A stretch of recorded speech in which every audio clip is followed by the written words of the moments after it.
Welcome back, ladies and gentlemen, to the North American Challenger League Qualifier Playoffs. We are in the top 12. It's day 2, and we've got a great game lined up for you guys. It is going to be Spaghetti Monsters versus Avenged. We're just loading everybody into the server, and then we will be able to go live. A little bit late, but that's the way she goes sometimes.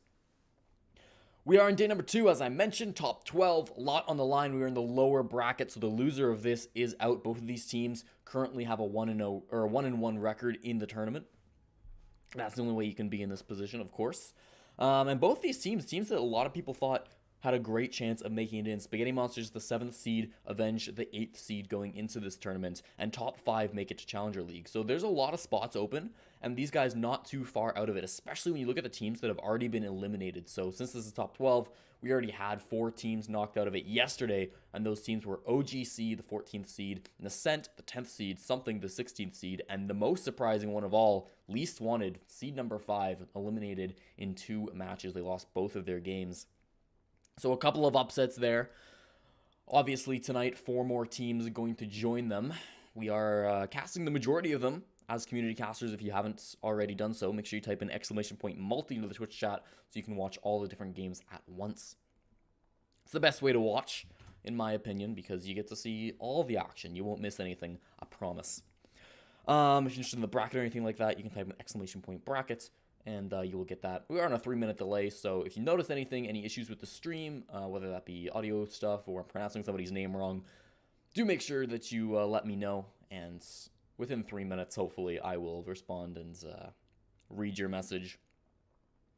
Hope everybody's been having a good night so far. These qualifiers have already proven to be very exciting. We had 2 great games that we casted yesterday, both featuring Avenged. This is a team that we've sort of been following along on this channel. Spaghetti Monsters were mostly casted by Manpants yesterday. So all the games being casted, so you can go back and watch all of them. But Avenged is a team that I personally am a little bit more familiar with. They had a pretty close set yesterday against 2 really good teams. They played against Something in the first round, and then they played against Goober Squad. Sorry, they played against Goober Squad first, and then they played against Something. They lost to Goober Squad in the very first round in 2 maps. It was pretty close. Border, they lost 4-7. Then they played Oregon, and it was 5-7. Then they come up against Something in the lower bracket the first round, and they won 2 maps in a row, and it was the same maps in different order. Oregon was won first, 7-5, and then Border came right down to the wire in 8-7. Took all 15 rounds, and they struggled a little bit, especially on that defense side, where normally you see Border be very, very strong for the defensive team. But Avenged ended up pulling it through 8-7. Our maps for tonight are going to be Clubhouse, which is not a game we've seen recently. However, I'm going to get into that. Oregon, which both of these teams actually played 2 times yesterday, so there's a lot of footage available on that map. And then the last one will be Border, the decider map, the one that Avenged had a little bit of struggles on yesterday, winning it once in a very narrow match against the 16th seed, and then losing it against Goober Squad. So there's a lot to look forward to, and I'm really excited that we're starting on Clubhouse because these 2 teams actually met already in the qualifiers. Of course, for those who aren't aware, we had 4 whole weeks of open qualifiers just to get to where we are now, and then the top 16 teams from those 4 open qualifiers are currently competing in a bracket, which is where we are. But in the very first open qualifier, the very first day, the last match of the day, game number 4 in open qualifier number 1, these 2 teams faced off against each other on Clubhouse January 17th, and it was a 5-7 scoreline favoring Avenged. So you got to think that maybe they have the heads up, they have the advantage in this. Both teams, I'm sure, were reviewing those VODs, checking stuff over last night because obviously they know who they were going to cast, or who I'm going to cast, who they're going to be up against ever since last night, and the brackets worked out the way it did. So I'm sure they've been prepping very, very hard for this map, and all of the maps have some sort of footage.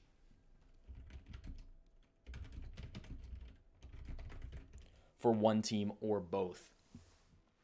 So there was a lot to look over. I think the match is largely going to come down to who's done their homework, because with these 2 teams being so close in skill, they both performed very well in the open qualifiers. They had certainly their ups and downs, both of these guys.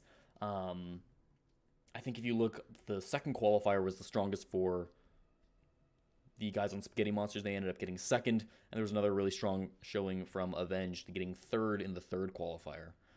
So there was great performances by both these teams. In the end, Avenged had 62 points, whereas Spaghetti Monsters had 79. So very close. We have got everybody into the server. Again, I apologize for these delays, but teams took a while banning out maps. Not a lot we can do about that.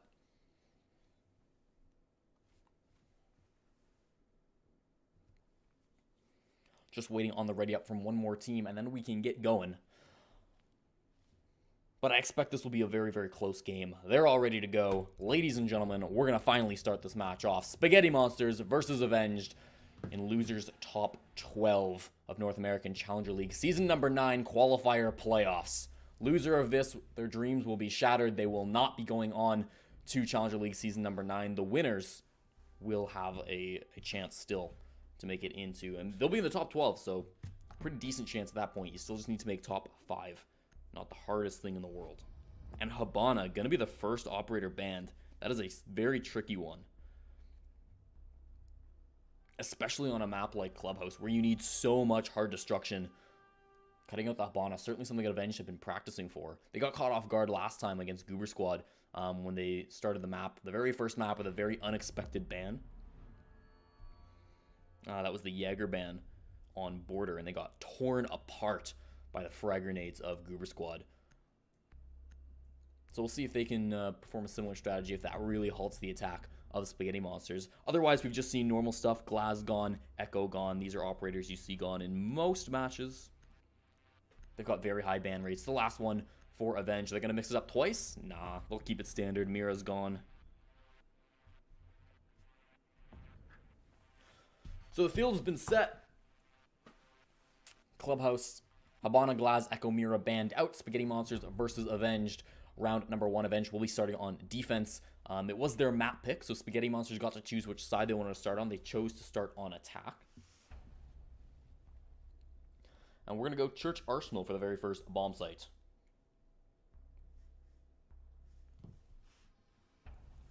I'll run down these rosters in case you're not familiar. Avenged, we watched them twice last time, so you should be familiar with these guys. They've got Dynasty, Jukes, Six, Lowjacks, and Squid. And for Spaghetti Monsters, not a team that we're unfamiliar with by any extent of the imagination. Spartan, Lemon, Lantern, Kilo, and Sum. Everybody tagged up, everybody ready to go on both of these rosters. Looking at the lineups that they were bringing in the very first round, 6+6 pick over to the Vigil. I like to see something like that, a little bit sneaky. Kilo, a little bit of a change. Not a big one from Ash over to Zofia. Mostly just trying to get a little bit more utility. Sacrificing a little bit of fragging power. Defenders, protect your bombs from being defused by attack. Not a huge change in operators, but the Vigil being pulled out could be a nasty surprise because they're playing on the basement, and usually, you know, the standard bit of advice is if you're playing on the basement, you have everybody in the basement. You don't really need roamers on the top floor. The basement's so large, and it can be kind of tricky to get downstairs. Certainly before, it was much more the case before the map got buffed. It was very, very difficult for a roamer on the top floors to get back down to site. It is a little bit easier now, and so sometimes you do still see teams fooling around with stuff like that, trying different things, and I think that's exactly what Six is doing for the very first round here. On the Vigil, it's going to make him really hard to get droned out. That's one of the biggest weaknesses of playing somebody on the top floor, right? Not sitting in basement. They can sort of just drone you out, collapse on you on all sides. You've got no way to get help from your teammates, and it is tough for you to get back down to site, even with the new update. Well, I say new, but the map buff that has affected Clubhouse. We'll see how he does if the enemies manage to spot him out. They are going forward with their drones, but they haven't quite gotten the Vigil onto their cameras just yet. Kilo, maybe the closest currently on the Zofia, but still outside with the drone. We'll see where they start to take this attack. It being a basement means we're not going to see any sort of a rush strat. More than likely, they're going to take their time. Get this top floor control. Spartan a little bit worried. Knows that there could be somebody up there. Again, questionable to see if they've actually droned out up top before. What's how many people they have looking that direction? At least just Kilo. I would imagine they've found him. At least, you know, seen the little lines that imply there might be a Vigil. Notably, Juke's also up here. So this is 2 players. And we see this a lot from Avenged. When we watched them yesterday, they had a lot of aggressive roamers on Oregon. And so we didn't see them play this map. But it looks like their strategy is much the same. Even Squid, the Maestro, playing up on that first floor. Not something you see very often. There's 3 people not playing in the basement for Avenged. And that used to just be unheard of. Certainly, I think 3 is still unheard of. I mean, this is pretty crazy. Squid destroys a castle barricade. That's going to put one more in the pocket of Dynasty. Notably, a couple of players starting to push in through the tunnels. You got Lamon up, coming up with a frag grenade. There is no Jaeger on the field, so there's nothing to worry about in that sense. Avenged did get wrecked by that again last time that we saw them. So I'm still watching, and it really doesn't look like any of them are expecting people to come in from that top floor. They're mostly committed to this basement. They don't have a lot of flank watchers, if any. I mean, maybe you could consider some a flank watcher, but I don't think that's his primary focus at the moment. The question is, are these guys who are playing on the top floor, are they actually going to be impactful? Looks like Six has managed to come all the way back down, and Jukes is as well going to get a kill, and that's a frag fest going down between all these players. Six is going to get one, Squid gets one, Kilo, Lantern, Spartan makes it a 2-on-2, but really a 2-on-1 because, ooh, never mind. I was going to say he's down, and now he's definitely down and out. Squid finds Spartan, it's going to put Kilo in a 1-on-2, 45 seconds. He doesn't have a ton of time to work with, and people closing in on both sides. Avenged, a great pinching maneuver. It will take the very first round in 6. How many kills did he get that time? 3K from him. Very impressive by the top fragger on Team Avenged.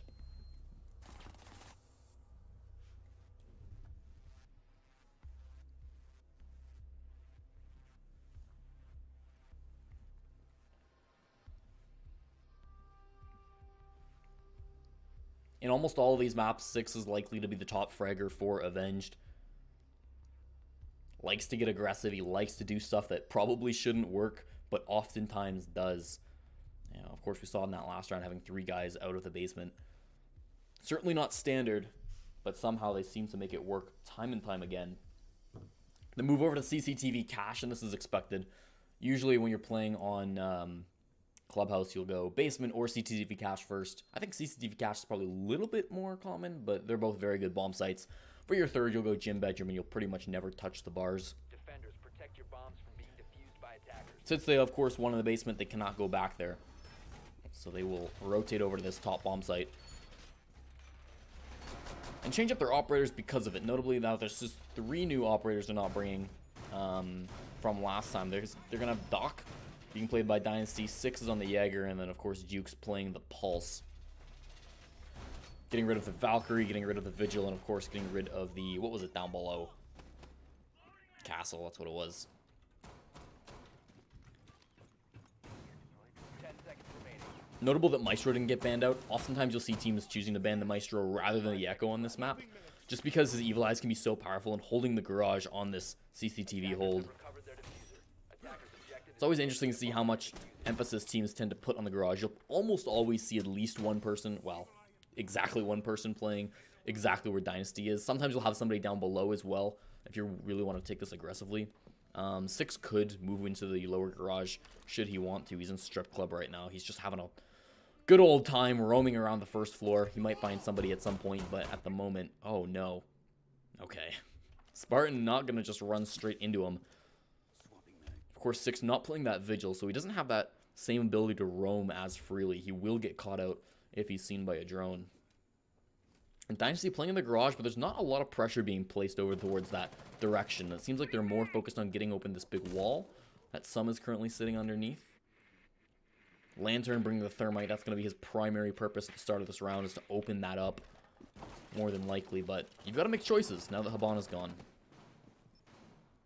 Less so perhaps on this map, or on this bomb site, than the previous one. It's going to be Sum who gets the very first kill, though. The Thatcher firing in and takes down Jukes. That's no more Pulse. That's a C4 off the board. And of course, that's that heartbeat scanner. Very important. Now, did 6 just see that? I don't think he did. He might be hearing stuff, but that was so close that he was going to get a kill on Lamon. bomb located by Just a little bit off the angle, though, and because of it, he's not going to get rewarded with a kill. Still sitting pretty. But again, they don't realize that he's there. They wouldn't be playing like this if they knew that 6 is lurking currently in the pool table. You can see now in the scope of Dynasty that big wall has been opened up. That's a very important angle that they're going to try to play around. Dynasty needs to be careful even more so now because there's 2 angles that the attackers can use on him. 3 if they go down beneath. However, currently nobody is positioned that way.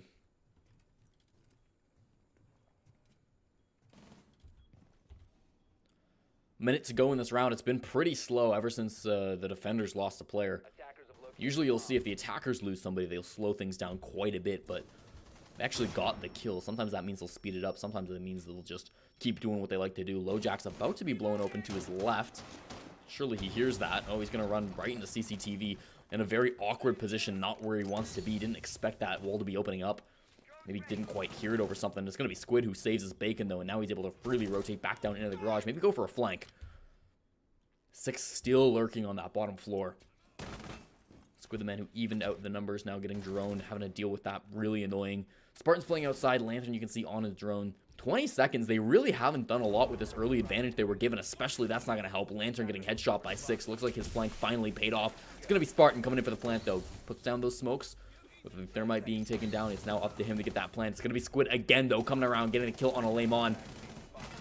Great job by him. He's going to get another one. However, it's the wrong color. Lojacks will fall from a team kill, and Spartan just trying to fire into the bomb site. They got to protect this. They managed to get the plant down. That's the first step. They just got to hold on. They are at the player disadvantage, so it's really vital that they do not die and that they keep eyes on that diffuser. They really don't have too many players that are close by, so the defenders could just go for a disable.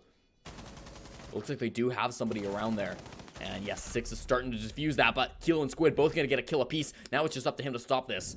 Home for the run out. Kilo going to get a kill on a Six, and then the other one, Kilo, brings it back. We're at a tie game. 1-1. Spaghetti Monsters, a brilliant round. Took them a long time to get there, but they popped off when it was absolutely vital that they do so. We'll move into round number 3, tie game.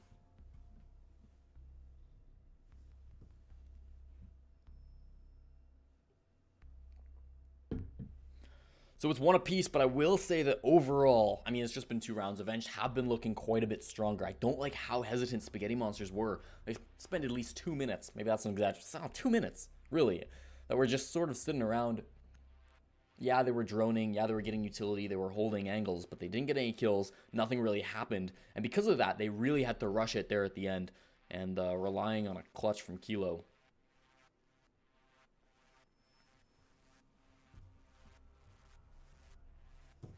The loss not going to be enough to shake AVG off of CCTV cache.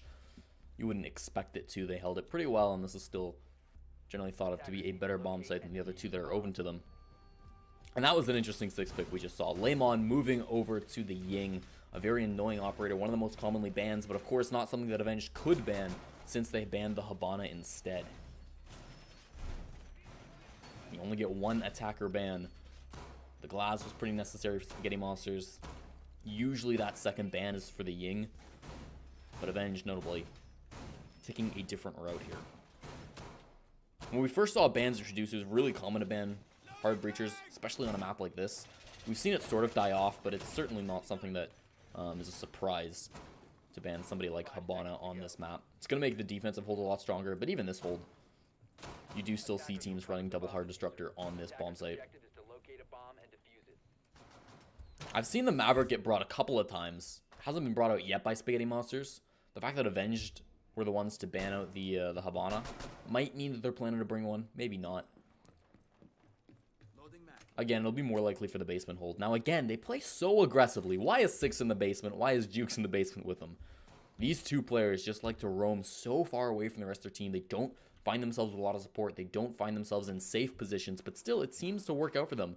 6 with 4 kills. Squid playing a very different game. He's the man sitting on site. He's the man holding down the fort, but getting just as many kills, being just as effective. It's that complementary playstyle that make Avenged such a deadly team.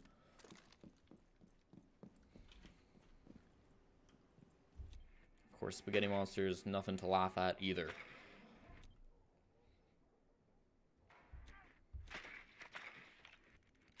I'm interested to see where Lemon wants to play these Candelas. Obviously hasn't used any yet, just been on his drone, so they're not going to realize that the Ying is coming in yet. Hopefully they were able to scout that out from Spaghetti Monsters, like, alright, we're not banning the Ying. It's very possible they're going to bring the Ying, so you hope it's at least in the back of their minds, and they're going to find the players down in the basement. They certainly know that these guys are down here. Duke's being spotted out by quite a few drones. 6 down here as well. I don't know if he's been spotted, but they know people are down there. They're going to be ready for him. Dynasty's starting to work his way towards the basement as well. This could be really deadly. Who's getting into blue right now? Kilo's downstairs, and it is Sum in the blue stairs. Sum about to peek his head out into a sight line. He sees a bullet just fire past him. Through the wall, though, the Dynasty gets the kill. Actually, from back behind. Brilliant play down into oil pit and completely catching the defenders off guard, or the attackers off guard. Sorry, Six can get another one. Kilo falls. Lemon coming through the tunnel. Doesn't expect Jux to be exactly where he's positioned. It's a 2-on-5. Everything falling apart for the Spaghetti Monsters. And we'll see things slow down for just a minute, as that was a disaster roam clear for them. Another one falls. Dynasty headshots Lantern. It's all up to Spartan in the 1-on-5. He'll need the ace clutch. 40 seconds. Pretty much impossible at that point. Starts off strong, but can't finish it off. Low Jax kills him. And Avenged take round number 3 very dominantly. And that's the thing. Their holds are so aggressive. There's no way that there should be this many roamers down in the basement on a CCTV cash hold. That shouldn't work, yet it does. And it's not even just like they're all aim, no brain. I mean, the way that Dynasty rotated downstairs, he actually read the situation really, really well. He saw that Spaghetti Monsters were aware. He said, all right, Spaghetti Monsters, they're pressuring my roamers. I'll go down and help them out. And he was positioned in a place where they had already, they'd assumed was clear. Because there's no way somebody's going to send 3 guys downstairs. Well, guess what? They are.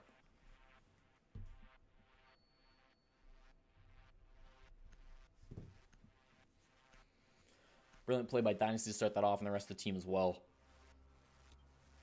Puts them up 2-1. And now they'll go back downstairs to the basement. And so this is the bomb site that was very strong for them, and it's going to be really tough to play this bomb site without a Habana. You only have 2 things that you can open up. Last time I believe they did the tunnel for sure, and then I'm not sure exactly where they used the second one. It might have been this hatch right here in the bars. Could have also been kitchen, but I don't believe anybody dropped in through kitchen, so I think it was this one. Those are generally the 2 hatches. If you want to do a tunnel push, those are generally the 2 places you're going to want to use your hard destruction. It also could be viable just to ignore tunnel altogether and open up 2 hatches. 10 seconds remaining. Certainly there's different trains of thought for that. It's going to make impact tricking really powerful on this kitchen site. Or on this kitchen hatch. I would imagine that they're not going to really try to open up this kitchen hatch, just because if you get impact tricked, that's half of your hard destruction gone. That's a lot. We'll see if they're playing it as aggressive as they did last time. Yup, Jukes is upstairs. Going for a spawn peek, actually, but falling off of it now, and Six is nowhere near as aggressive. He's not playing the Vigil. He's moved over to the Legion, and he's ready to do this impact tricking that I was just talking about. Looks like Jukes has also come back downstairs. So this is a much more standard basement hold. And I like that they're still changing things up. Yes, the aggressive hold worked really well the very first time, but mostly that was because you had the element of surprise. Now you're not going to have that anymore. And the enemies, since they're expecting you to be upstairs, they're still going to waste their time droning it. They're still going to waste their claymores. I mean, look at this. Lantern is having to run his drone all the way around. And yeah, it won't take too long, but every second counts. And so Lantern's just wasting his time, but he can't know that. Some at the same time also just droning around the other side of the map, where he knows there shouldn't be anybody, but with the way Avenged have been playing, you can't be too sure. And you've got to check those angles.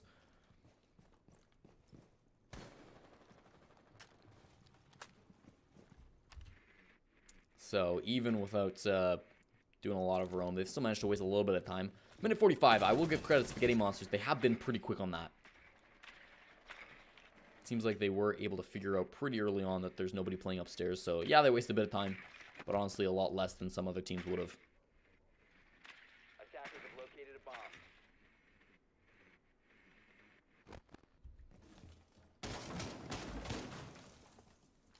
Lemon going to start opening up the floorboard as he likes to do. But again, that kitchen going to be a little bit less powerful a position because you're probably not going to open up that kitchen hatch, right? You're really scared of it getting impact tricked. Probably by 6, but also Dynasty's bringing those impact grenades. That's 2 sets that can really hurt your hard destruction. That's 4 grenades for 2 of your exothermic charges. That's rough. Looks like they are focused on this tunnel. There wasn't a mutes or a bandit, so they don't have to worry about anything like that. They don't have to worry about bandit tricking the tunnel. I don't know if you see bandit tricks on the tunnel very often. You definitely don't. But hypothetically, it could happen. It's not going to be something they got to worry about. You do see bandit tricks other places. Closer down in towards the site. If you're sitting in the church, maybe. It'll be Lemon starting to the the aggression into the container, into the tunnel, but there are 25 seconds and they have gotten nothing at all. The smoke will fall. LoJax throwing out that gas canister, caught a little bit off guard, doesn't expect Lemon to just charge on through. At the same time though, Jukes will take down some with a headshot. These players are already downstairs attacking into the site while the others are working through the tunnel. Jukes gets another one. Spartan, his head flies off, and they're gonna get one more. Squid, Dynasty, Squid, everybody from Avenged gets the kills. And it's a slaughter of Spaghetti Monsters. Very little time on that clock. Pushed down to the basement. Into the meat grinder they go. It's going to be 3-1 moving in round number 5.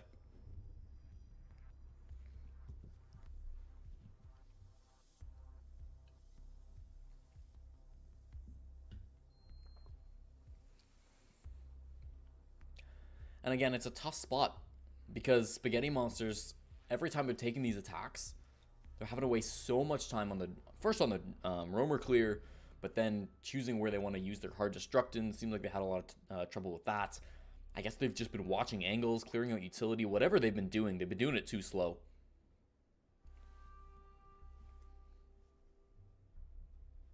And I will reiterate those bans. Obviously, you can see it on top of your screen now. Habana being banned out does make it very difficult for the attackers.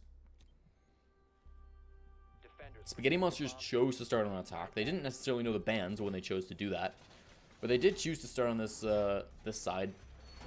So probably they're not letting it get to them too bad, and it's not been too much of a roll. You'd really expect something like a 4-2 or a 5-1 between even teams, favoring the defense just because we're on Clubhouse and because Habana was banned. Right now is probably going to be their best chance to get another round on the board. They are going to be attacking onto Gym Bedroom. The other two bomb sites locked on this map, and Bar is a terrible site. So AVG choosing to go to the third bomb site for almost every team. It's certainly winnable for the defense. There's a reason it's picked over Bars, but it's nowhere near as powerful as the other two bomb sites. So Spaghetti Monster's going to have a good opportunity up against this. And again, some very interesting operators being brought. The Alibi can be okay. Not an operator you see very often for good reason. The utility's a little bit, can be a little bit lacking, we'll say. But it catches people off guard if they shoot your clones.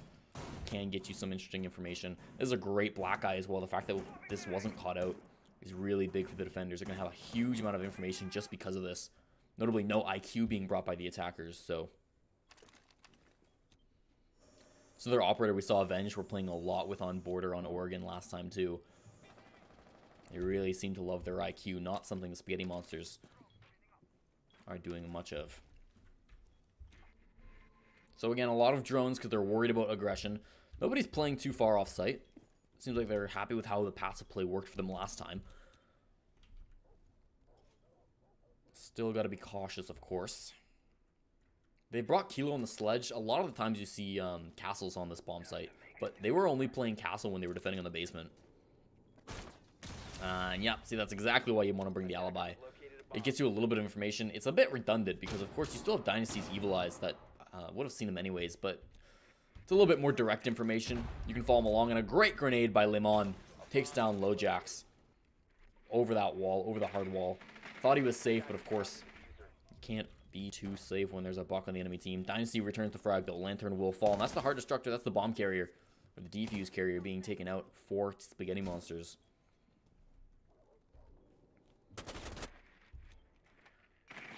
An important player off the board, especially with Habana being banned. I keep coming back to that, but it's a really important part to understand how the rest of this game is going to unfold.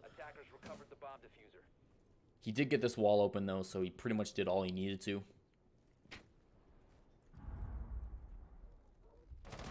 And again, it's so slow from Spaghetti Monsters. Someone's been holding this angle for 2 minutes almost. I mean, Spartan's starting to work his way in with Lemon. Kilo just dies to 6. And still, some will be sitting outside that big wall. No more sledge to open that up for him, so he's actually going to have to get in a different direction. Some smoke's being thrown. You can see bullets being sprayed in, and that's going to be enough. 6 takes down Lemon, but not before he tosses a grenade and finds Dynasty running through the smoke. That's the Capitao, but it's not going to be enough, and it's going to be some. The last man standing, the man who was sitting back that whole round, let his teammates do the work. He's going to have to step up, and he won't be able to do it through the soft wall. Jukes with the headshot. It'll be the Alibi who comes out on top, and Avenged put themselves into a 4-1 position.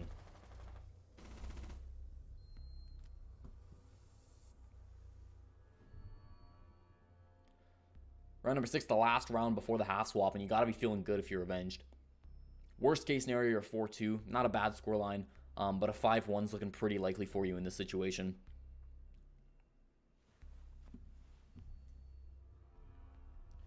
Again, can't get too comfortable because you are defending on border, and with these bans, you're going to have an advantage. Should this come down to overtime, that coin flip's going to be pretty influential. We've already seen Avenged in one overtime matchup. Very possible that it'll happen again.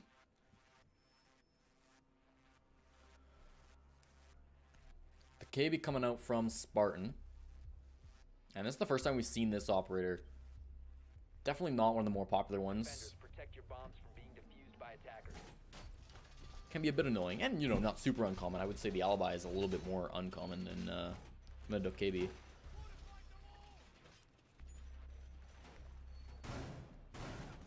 Not a bad choice. Kilo's gone back over to the Zofia. We saw him playing Ash for a couple of rounds. Sort of gone back and forth. Might be based on the bomb site. Might just be based on how he's feeling. We can take a look at the scoreboard and see how he's actually feeling. 4 kills, the most on his team. Still a bit unimpressive when you look over at Avenged scoreline, but certainly Kilo has not been playing poorly. 8 kills for 6, and then 6 kills for Squid, ironically. 5 for Jukes, nothing to laugh at either. Really, everybody on the board showing up big for Avenged, other than Lojax, but he's playing the support role. He's doing what he needs to. He's holding down the anchor position. When your team's up 4-1, the rest of you guys are fragging. It's totally acceptable to play more supportive role.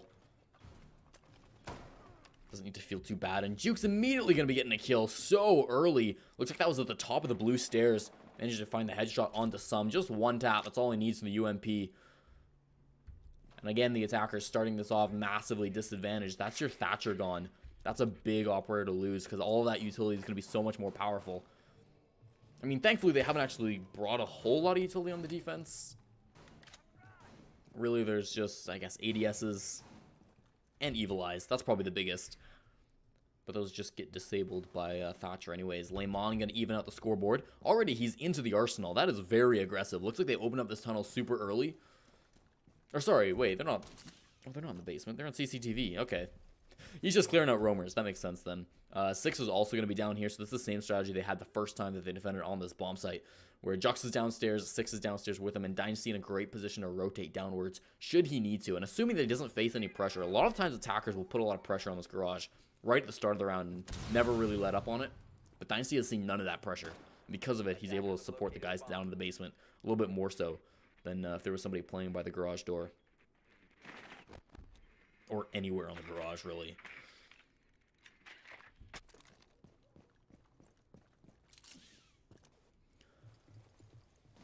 So with a 4-on-4, they start to break into the top floor. Kilo, the man, coming in through the west side. Then we're at the top of the stairs because they know that somebody is roaming. It is 6, but he's coming up through oil pit, so not going to run into that. And maybe just kind of get back to his team? Well, we'll see. He's on the move, clearly fearless. He's played so well so far in this first half that he can get away with doing stuff like this. Sitting in the garage right now. Nobody directly for him to find. Spartan staring at the back of a bulletproof shield. Could be able to find somebody. Somebody will find somebody. That's Lojax, a headshot on a Kilo. Makes it a 4-on-3 now. Lemon facing this gas. Makes it a bit difficult to breathe. And again, they've wasted a lot of time. There's 35 seconds to go on that clock. Defenders with 4 people still alive are pretty happy about how this has turned out for them so far. Take a look at 6, and he's still not back towards the site, but he's a little bit closer. He's no longer just sitting in the basement. Ooh, a missed time frag grenade means that Evil Eye will stay alive. However, he might get something a little bit sweeter. He saw the backpack of that Maestro for just a moment, and that would have been just as good as taking out the Evil Eye, but unfortunately, he's not able to hit the shot fast enough. Squid only revealing himself for just a moment. Spartan's going to fall, and it's going to be all up to one player. Lantern and the 1-on-4, the support man running forward, takes down Lojax, but that's not going to be enough. Avenged take round number 6, and it's 5-1. It's moving to half swap. Very dominant.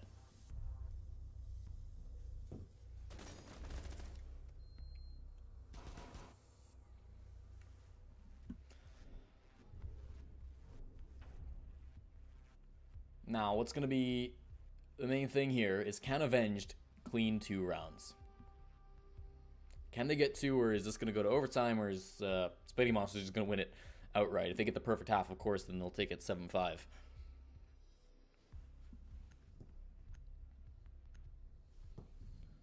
It can be a little bit interesting which side teams choose to start on. Spaghetti Monsters got the choice, and they chose to start on attack. So they knew that they were going to be playing from behind in this matchup. They planned for that. They're totally okay with that. But it really means that they can't let this get to their head. And it means they don't think this will get to their head. The pressure being on, it can kind of crack teams. Because there's pressure on Spaghetti Monsters, but there's also pressure on Avenged. I mean, being up, having that little voice in your head that says, we just need one more round to win it. We've seen that hurt Team Avenged before when we were watching them yesterday. That has been a major issue for them, where they almost let games slip away. They haven't lost them yet, but might be something Spaghetti Monsters are trying to use to their advantage. Notably, 6 is going to be bringing out this Maverick, and this is something I was talking about a little bit beforehand. When you ban out the Habana, oftentimes it's because you have somebody who's comfortable playing on the Maverick. It's obviously not going to be as good in most situations. 5 seconds to insertion. But if you're using it skillfully, it can be an adequate replacement. Also bringing the Montaigne from Squid. That's going to be a very impactful operator. How they want to play him. He's been actually insane with the shields. He played a lot of Glass yesterday, and that really wasn't working, so I'm not sure if Spaghetti Monsters were reading into the matches that were happening yesterday. Maybe they just think, historically, he's been a good Glass. He had an off day yesterday, whatever. We're still going to ban him out. We're still going to respect that. But Squid's been doing a lot of Montaignes, been doing a lot of Blitz. And that is an area where he has not let anybody down. He's very much lived up the expectations that he has as a shield player. So Kilo's roaming a little bit. Lemon as well for Spaghetti Monster sitting in the lounge. And so yeah, this is a very common way to try to play the Maverick. They're going to basically destroy the hard reinforcements, turn this wall into a soft wall, and you'll see it pop away. There it goes. Now Dynasty, the man sitting, staring at it with his skeleton key, and it's open. Nice and easy. That leaves LoJack still with 2 exothermic charges. Looks like he might have used one in the garage. We can take a look at Squid's POV. Yes, he did. He's got one more to play with wherever he might feel that that is necessary. Maybe from a west take. Something like that. Finds the man an oil pit. It's important that he gets that information before the player downstairs can do anything about it. It was Kilo, and he will get cleaned up by Jukes. So great call by Squid and great ability from Jukes to be able to clean that up. Put his team in an early advantage. Loses 2 of his lifelines to the ADS. Sum's in a difficult position. Now here comes a frag grenade. Sum's able to avoid it, and the Montaigne gonna bring out the pistol. Is that gonna be enough? No, it's not. Another frag grenade. That's red. Dynasty hits the mark the second time around. The Montaigne will watch as the Maestro right in front of him does get exploded into little tiny pieces. So let's see what these other defenders are up to. Lemon running back to site. He has not been super effective on his roam. All 5 attackers still strong and coming forward, and with very little rounds on the board for Spaghetti Monsters. 5-1 is not what you want to see. They don't have the man count either. Here comes the first Toxic Babe. Doesn't look like it's going to really find anybody, though. Lantern's sort of in a flank. He kind of needs to get something, but there are people watching the flank. I believe that's Jukes. Lemon's going to come out on top of those. 6 will fall. That's the top fragger from Avenged taken off of the board, and that plant is going to go down. However, Jukes wins the gunfight again onto Lemon, and Jukes gets another one. LoJack finishes it off. And Avenged, they drop 1 player. It's not a perfect round, but they don't really care. They got exactly what they needed to get. Put themselves on a match point. So that's bad if you're Spaghetti Monsters. That's real bad. They're starting on defense. That's really one that you need to win. Now they're going to have to go perfect for the last 5 rounds. It's going to be tough. It's going to be really, really tough. They'll try CCTV again. And I got to say, it feels like they played themselves choosing attack first. Obviously, that's not all of it. I mean, their play on attack and their play in the second half are a big factor as well. And it technically shouldn't matter what you go first, attack or defense, because in the end, it's just a coin flip for overtime. So in this format, it does not matter if you're attacking first or defending first for overtime. But it can kind of get in your head, and it can build up a lot of momentum for the enemy team when you choose to start on the site that's not or on the side that's not usually expected to get a lot of rounds. The Habana ban from Avenged, I think, really capitalizing off of that decision from Spaghetti Monsters.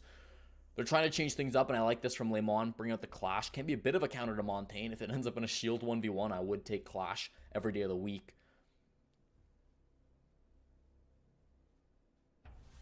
course, when it comes to shield operators, you're more so focused on that team fight. Attackers need to Being able to locate support your and defuse teammates, bombs. give them information that they might not otherwise have. Is the clash going to be enough to swing it back in favor of Spaghetti Monsters? We're about to find out. Match point here. Round number 8 coming in. And this could be a very fast first map for Avenged.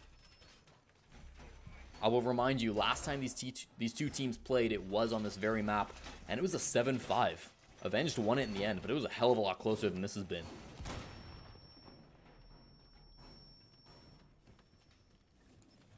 This was Avenged's map pick, so you got to think that they watched that match that happened about a month ago now. They've come in with the strats, they come in with the Habana strats, and they are more than happy Attackers recovered the to bomb. be showing them off here against Spaghetti Monsters. Defuse the bomb. So the play lane bond in the garage, and this is a really powerful operator, of course, to sit in the garage because it's really tough to force the clash out. Last time it was the frag grenades from Dynasty that ended up forcing out the player in garage. And while she's not invincible to frag grenades, if you can get around her shield, she will still die. But of course, it can be a little bit easier to prevent that as the shielded operator. So they find the clash they probably had already in the prep phase. And LoJack's wasting no time with that first exothermic charge. You can see opening up the garage. Dynasty currently playing around with that angle. Gives them a great opportunity to throw those frag grenades up. They do have to get rid of that ADS first. Assuming there's one up there. Oh, there's no Jaeger being brought at all. A lot of damage onto, well, a lot of attempted damage onto Lemon. He actually doesn't take much because of it. He does get lifelined at the same time. He's going to just attempt to walk on backwards. The Montaigne now starting to approach. There's that gas canister. There's 2 gas canisters being used by Spartan. Pretty early being popped off by him. Was that all 3? That was all 3. Barely a minute into this round. A lot of utility gone for the defenders. And they seem to have given up this garage hold. Part of that's going to be because 6 is creating a lot of pressure, getting rid of this barricade. As soon as that opens up, they've got a great angle onto the player in garage. They're worried about somebody being downstairs. There are no roamers on this defense, though. They're playing this as safe as possible. You can tell they're not feeling super confident. And Dynasty's taking a lot of damage somehow. It's important he doesn't die because he's the man who needs to open up this wall. 6 has done his part of the bargain, and now Dynasty will come in and do his. Now you can die, Dynasty. You've used your frag grenades. You've opened up the one wall you're supposed to. Go do whatever you'd like. Squid, the man on the Montaigne, about to... Well, he's looking in the window. Not necessarily about to jump in. Especially not when he doesn't necessarily know where everybody's at. 6 is going to drone that for him and try to find out. A minute to go. Can't say it's all that surprising nobody's died, considering 2 of the operators on the field are shield operators. Not exactly guys who lend themselves well to rush strategies. Although, Blitz definitely does. Maybe not these 2 in specifics.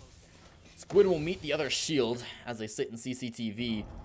Obviously can't do any damage or anything, but can block this doorway and be enough of a nuisance. Out with the pistol, actually takes the man on a shield, and now up in the 1v1 against the clash. I was just talking about how this usually favors the clash, but it doesn't necessarily matter if Squid can get this. Out with the pistol, kind of dropping a shield, going up and down. One of his teammates remain, trying to get this help out. Ooh, picking up the diffuser 10 seconds to go. Jukes is going to go for this plant now, but of course there is still somebody down below. I believe it is Spartan. Yes, he's looking for this plant. He can't seem to find it. Squid comes out with a knife and ends up winning the shield 1v1. It's going to be a 2-on-2. Jukes takes another kill, and it's going to be all up to Spartan, who was playing down below. Could not deny it, and now he's in a tough spot. Not a lot of health at all on the enemy, though. Oh, and a great shot! Through the soft wall. It's now just him versus the shield. If the Montaigne plays this right, this does favor him, but it's going to be really tough. He hears him, but he just goes for the knife. Oh, Spartan, what a terrible way to lose it. That's going to be the map, and oh boy. 7-1 is your scoreline to start off this matchup in the best of 3. Spaghetti Monsters looked like they were falling apart.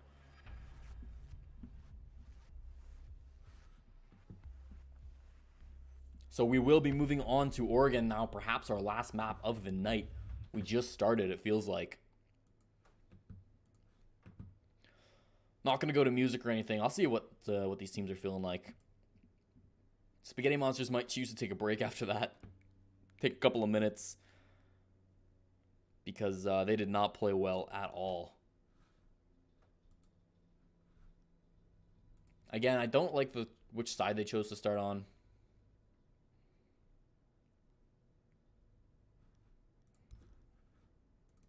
but that's in the past.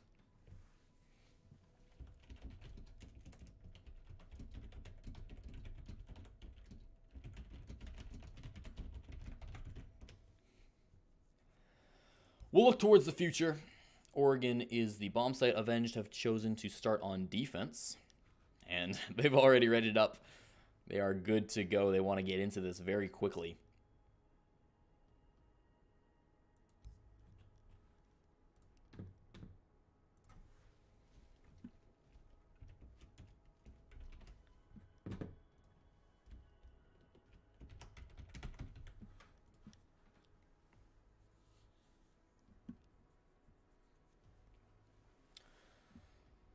That was Avenged map pick. Let's be, try to give them the benefit of the doubt. They prepped for it. They came in strong. They did exactly what they needed to do. Now it's Spaghetti Monsters who need to prove that they can be just as strong. Or, I mean, they don't even need to be just as strong. Really, if you think about it. They just have to win. Doesn't need to be a 7-1. Especially here on Oregon, where it's probably going to be a little bit more even.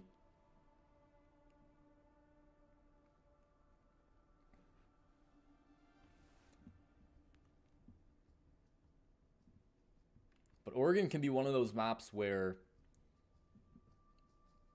there's a quote that goes around sometimes in CAS: good teams go to die. The strategies aren't all that complex. It kind of just comes down to gunfights. If you're a team who know that you can out-aim your opponents, oftentimes you'll like to go to Oregon. But it feels like that's sort of where Avenged's strong point is. They have been the ones who have been winning the gunfights. We're going to have to find out, though. We're done with the speculation. We're starting off map number 2 in the best of 3 for Challenger League season number 9. This is top 12, meaning the winner moves into top 8, and the loser gets eliminated. We're in the losers bracket. We'll start the banning stage.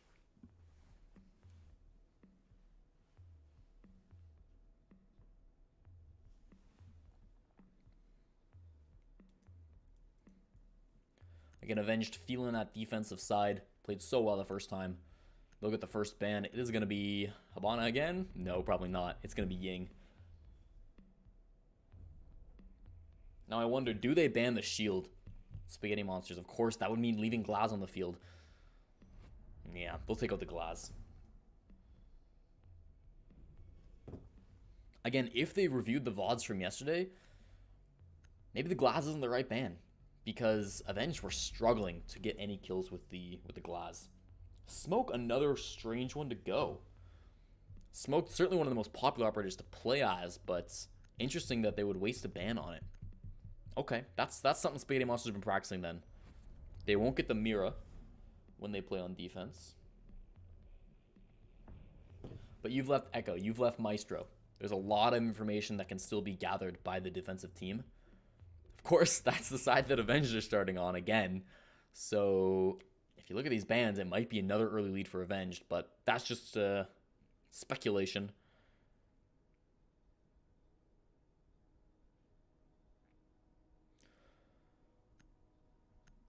It is going to be Laundry Supply for the very first round. And look at these operators being played already.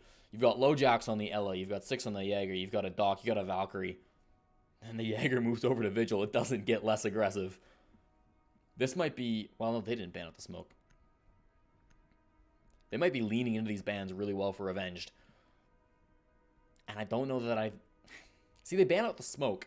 But Avenged is a team who play these aggressive defenses. They've showed that. They played this map twice. They had 24 rounds of Oregon to look at. Right? I mean, Spaghetti Monsters should not be oblivious to how Avenged play on this map. The fact that they chose it, the fact that these games were casted just yesterday, makes me want to believe that they've done their homework, that they know how Avenged play this. They know how they like to play it really aggressively. But the smoke ban just doesn't really make sense there.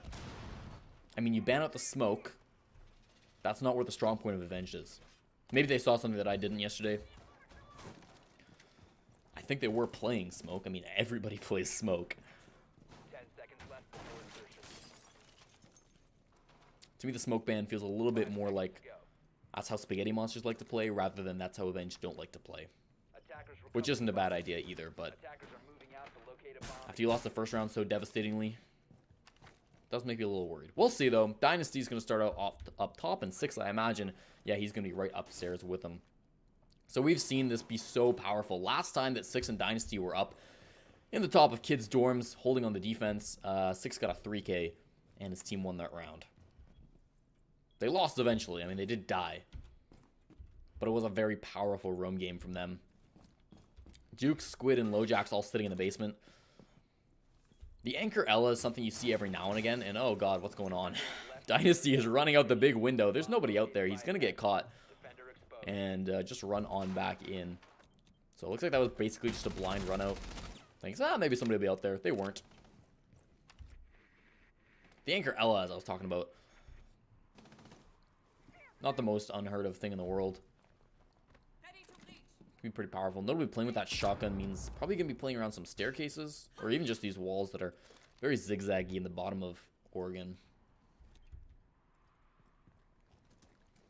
For us to find out, Spaghetti Monster are going to have to start going. And they've already wasted a lot of time. This is another complaint that I had in the last round, was they just take things so slow on attack. I mean, they're clearing out the top floor. They're going top to bottom, but not where the actual roamers are. They're not in kids' dorms. Right? I mean, right now 6 has moved over to showers. Dynasty is an armory. But they're spending all this time to clear out tower. Now they're in the bunker entrance. They're calling phone calls from way outside the front door. Kilo is somebody who's getting aggressive, though, and I do like this. And, of course, you know, they are in the bunker. That's not the worst thing in the world, either.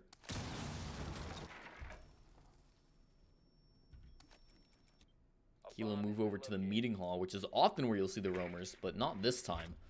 Dynasty sitting on the bottom of main stairway. Could be about to take an engagement with Spartan, who's playing outside by the car. 6 is in the kitchen at the moment. With Spartan moving off, it might just be 6 who gets the first engagement. However, he's not really looking to get aggressive either. I think he's perfectly okay just to waste more time. There's another run out, and oh, this is actually so smart. Dynasty almost got it. In fact, he did get the down. He's not going to know that. But who's in position to help him up? They're going to have to waste so much time, and we're so late into the round that he's probably a dead man. Spartan, it might even be worse that he's been downed and not killed, because now he can't get on cameras. He just has to sit there and bleed out, and he's trying to hold himself. That is rough. Brilliant play by Dynasty. 10 seconds, and we technically still have everybody alive. However, Spartan, not long for this world. Lantern starting to make his way in. It'll be some who gets the first kill. Kilo goes down as well. Lemon. This has been so much damage on a Lantern, but he tries to stick this plant anyways, trusting that his team will take down that Evil Eye, and he was correct. Now the defender's starting to fall apart right at the end rounds, but 6 missing a lot of shots. It might not matter, though. He's on 1-on-3. He's going to get the second one. 1-on-1, and it's just the downed player. He just needs to get this disabled. He's won. He doesn't know that he's won. There he goes. Spartan will eventually bleed out. And 6 wins it for his team. Again, the star player for Avenged pulls it back barely, putting his team in a lead after the very first round. Yeah, he deserves to be happy after that first round. 6 has been on fire all throughout these playoffs. A nice 2K from him to end things off, but some with a 3K, actually. He got most of his kill in the hectic chaos of that first... Well, I say first. It happened 2 minutes, 50 seconds into the round. But the first gunfight.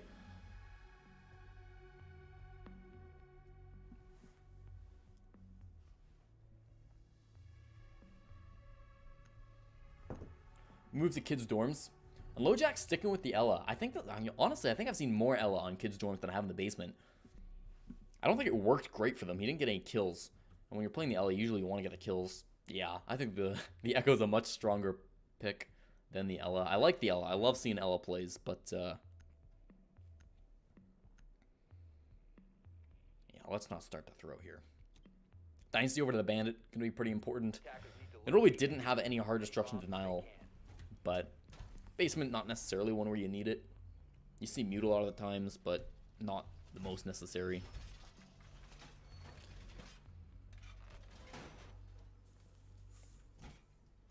Since there's no Thatcher being brought by Spaghetti Monsters, it is going to make this Bandit pick a little bit better. However, if he's choosing to roam with it, he's down in the kitchen. What is he even doing? I'm assuming he's got all of the Bandit batteries still in his pocket. Yes, he does. He's hunting for drones. He has not put any of this utility down. Or is he just prepping doors? I don't know what he's up to, really. You would expect him to put some shock wires up top by the walk-in closet. But no, he's actually putting them all in kitchen. At least for now. We'll see where the other ones go. This is a pocket strategy from Avenged. It's got to be something they prepped for. Or they just forgot. Dynasty got a little bit forgetful. So Jukes is going to be roaming down on the first floor with him. 6 as well, currently in the stage. The rear stage. Squid and LoJax, definitely the anchors in this setup. So 6 by the stairs. Jukes just sort of lurking in these hallways. And Dynasty in the small tower. Again, 2 bandit batteries still in his pocket. A little bit of waste of utility since he's not going to be placing these down more than likely. However, if he can make up for it with a crazy spawn peak. There's nobody directly over there. There is somebody, I believe, on the other side of that tower. And he's actually got 6 feeding him information. We saw 6 play so aggressively and so well when defending on tower by just sitting up here as Jaeger yesterday. But notably, it is Jukes playing the Jaeger, and he's not up there. Should they win this, they'll probably go for a tower site defense, and they'll probably pull out that strategy. But for now, I guess 6 is just getting warmed up to the position. He gets droned out by some. Some climbing the ladder. Pretty impressive drone play by him. And Dynasty is still holding this angle. I mean, 6 certainly knows that there are people who are playing around this tower. So Dynasty really has no reason to move off of it. Jukes may be trying to run around as well. We'll take a look at the POV from these guys playing on the tower. And walks right into the sight of Dynasty. He held the angle for so long, but I guess why not? The enemy team not expecting it. Going to walk right out in the open. An easy pickoff from the bandit. He's got the firebolt. Maybe doesn't find exactly what he was looking for, but he'll take that. Brings out the gun, finishes off 6. And 6. That's why you bring a Capitao when you're playing on Oregon. I guess you don't really expect to be challenging the top of tower, attacking on the kids' dorms. But either way, the utility worked out in the end. Spaghetti Monsters, again, though, they've wasted quite a bit of time. There are 45 seconds left in this round, and it's a 4-on-4 still. They've got no site control. Lemon just now entering into the armory. That's not great. They still haven't opened up the closet. Both exothermic charges still in the pocket of Lantern. Spartan trying to fire forward. He saw one roamer for just a moment. I believe that was Jukes playing in the kitchen. Yes, it was. Dynasty, of course, playing around here as well. That's actually who it was. Who saw the man in garage. Some outside as well. Lantern going to be getting this open up finally, but there's 20 seconds on this clock. That's so little time. Lemon starting to focus up on this bomb site. It looks like they have one flank watcher. That was Spartan, and he's no longer on the field. So everybody is now totally susceptible to a flank. Squid wins the gunfight on the Lemon. The smokes are coming out, but it might be too little too late. Lantern going for the plant. That's huge, and actually a 2K from some. That's so big. 2 kills. Will he get a third? No, he will not. LoJax wins the fight, and Avenged win it based off of just time. I think that was the yokai that stopped him from planting. You can see it just in the moment, and I think I heard it too. Unfortunate for Spaghetti Monsters, but that's what happens when you waste so much time clearing out tower. It's 2-0, Avenged lead.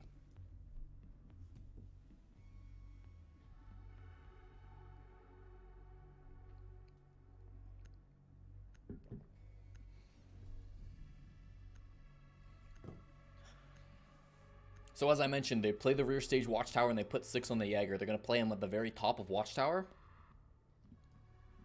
And he's going to be a menace to take care of. Now, some actually did a great job last round of clearing out 6 in the top floor. And if he plays it the same way, he'll likely have just an easy time.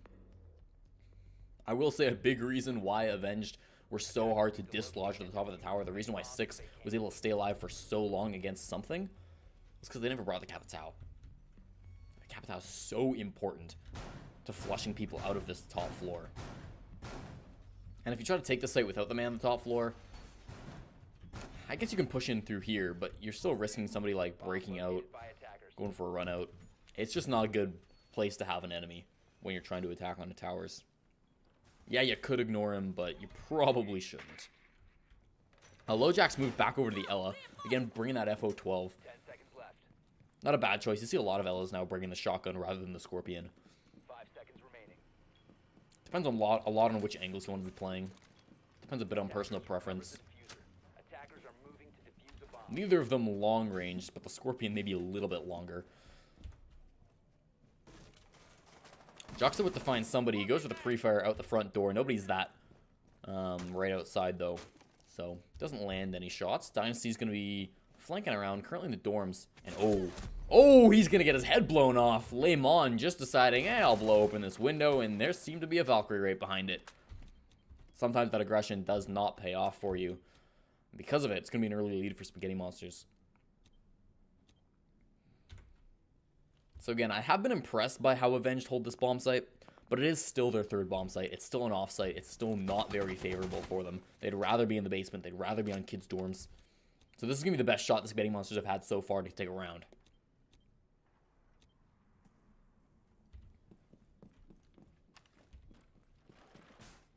So Squid's in the basement. Jukes is in the basement.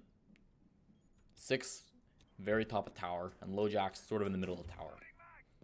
That's where they're positioned right now. Squid, sorry, starting to make his way back towards the bomb site. But, again, there's not a lot going on for the defenders because the attackers are taking so long.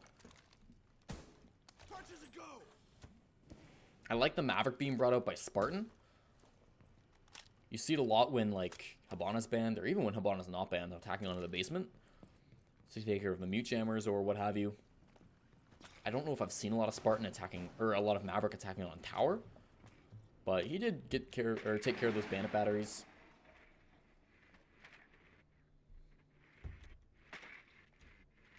So that's something to be sure.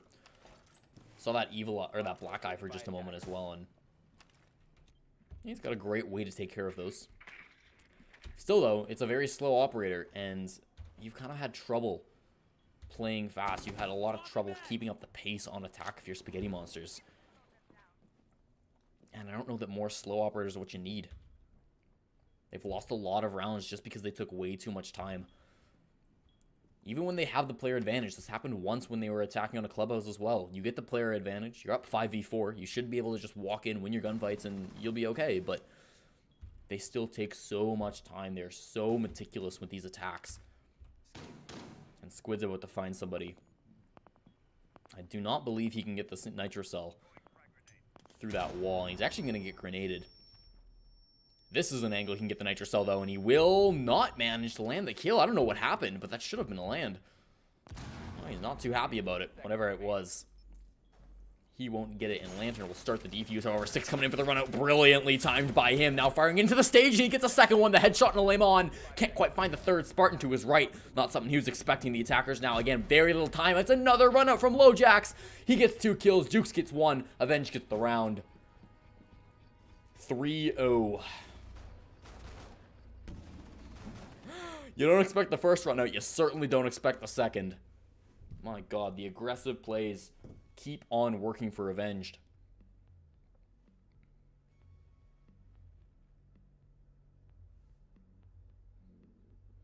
And at this point, Spaghetti Monsters are in hot water. Because that's 3 defensive wins in a row for Avenged, meaning they have won on all of their 3 bomb sites. They're not going to have to go to another site. They just have to keep doing what works. And it's going to be a 6-0 half. I'm not saying that's going to be for sure, but if history repeats itself, I mean, they just need to play the same as they did for those first 3 rounds. And if Spaghetti Monsters don't make changes, Spaghetti Monsters don't change something up, they've lost. Then they're out of the tournament. I don't believe in a 6-0 comeback. Not with how we've seen Spaghetti Monsters be playing. Not on Oregon. On Clubhouse, maybe. Maybe if they got down 5-1 or 6-0 on Clubhouse, I could have seen them coming back from that. They didn't, obviously. It was 7-1. But I can see a team pulling that back. On Oregon, yeah, it's real tough.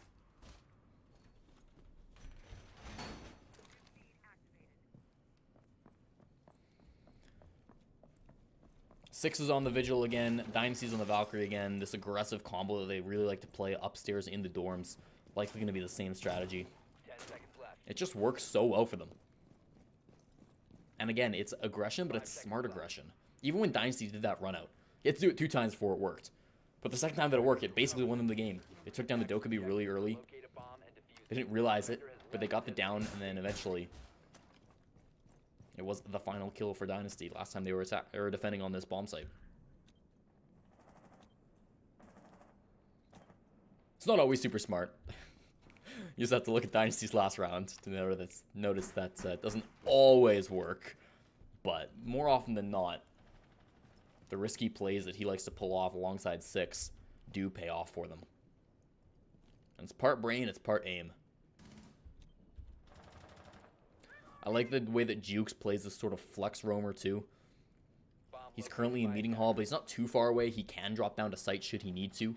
They've also brought Lojax on the mute, which I don't believe they did last time. Here goes Dynasty with another one of his runouts. It's from a different position, so they might not be expecting it, but he takes a bit too long to get outside. Gets caught on the cameras, he'll have to retreat. Still though, no harm, no foul. There's no punishment from that from Spaghetti Monsters. Dynasty Freak to continue running around. Let's see what these attackers are actually doing. Because it's been a minute, and what have they accomplished? Okay. They finally shut down Dynasty with his runouts. That's something. That's well done. Spartan with the Claymore. We'll get a kill credited to him. And so that's good. That's finally countering the big brain flank play that I was hyping up. Dynasty maybe getting a little bit too sure himself. 3 rounds in a row on defense. Maybe these attacks, or these roams have been working a bit too well for him. The other roamer, though, 6 is still alive, and Jukes not afraid to stray from sight either. Sitting in the bathroom corridor. Lemon looks like it's more of a bunker attack. I mean, Spartan you have on the first floor, but the rest of them are sort of...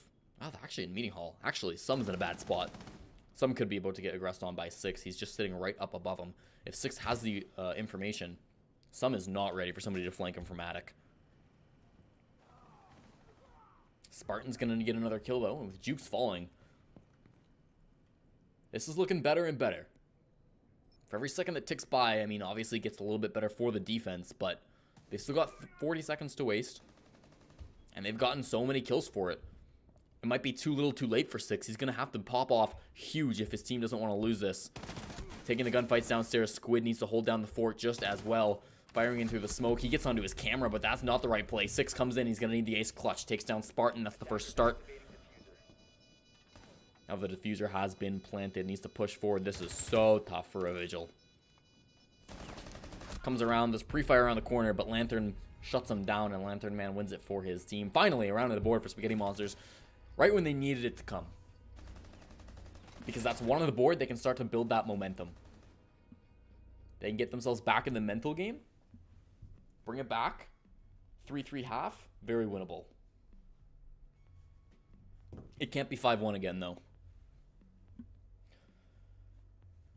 I mean, you lose the 5-1 on Clubhouse, you're going to lose the 5-1 on Oregon.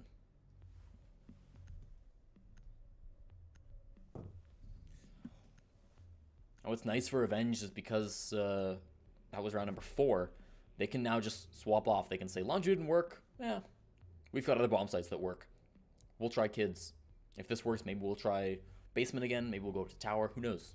We can do whatever we want. They've got a lot of options open to them because they performed so well in that first half. First quarter, I guess. 3 rounds. The first half of the first half. Locate and defuse as many bombs as they can.